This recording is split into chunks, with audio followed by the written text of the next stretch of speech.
Visiškai pasirengta elektros jungties Nord-Balt į Švediją tiesimui, tačiau neapsieita be bylinėjimosi su žemių, per kurias bus tiesiama jungtis savininkais.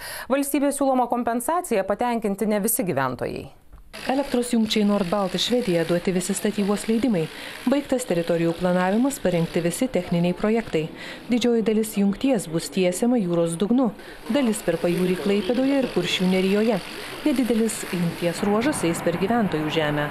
Gyventojams, per kurių sklypus bus tiesiama jungtis, planuojama sumokėti kompensacijas. Tiesiant kiekvieną elektros liniją yra suformuojamas fondas servitutams. Kitaip sakant, jeigu einame per gyventojų žemę, turim susimokėti už teisę tiesti liniją. Ir visas fondas linijai Telšiai Klaipėda. Telšiai Klaipėda buvo apie 5 milijonus litų. Tačiau valstybės nustatytomis išmokomis patenkinti ne visi. Keletas žmonių bylinėjasi.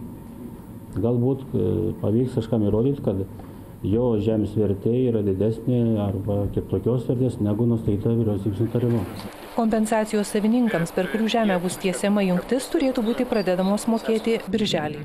Šiuo metu rekonstruojama Klaipėdos transformatorinė, rengiamasi prie jos prijungti elektros srovės keitiklį reikalingą jungčiai.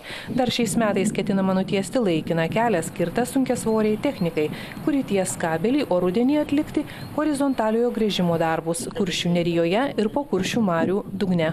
Likusius statybos darbus planuojama tęsti kitais metais pavasarį. Anot vyriausybės, jungtis Lietuvą padarys savarankiškesnę.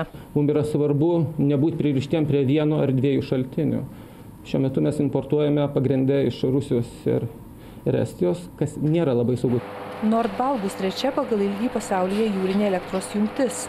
Jis sieks apie 500 km. Planuojama jungties į Švediją galia sieks 750 MW. Projekto vertė beveik 2 milijardai litų. Į jungtį pradėti eksploatuoti planuojama 2015.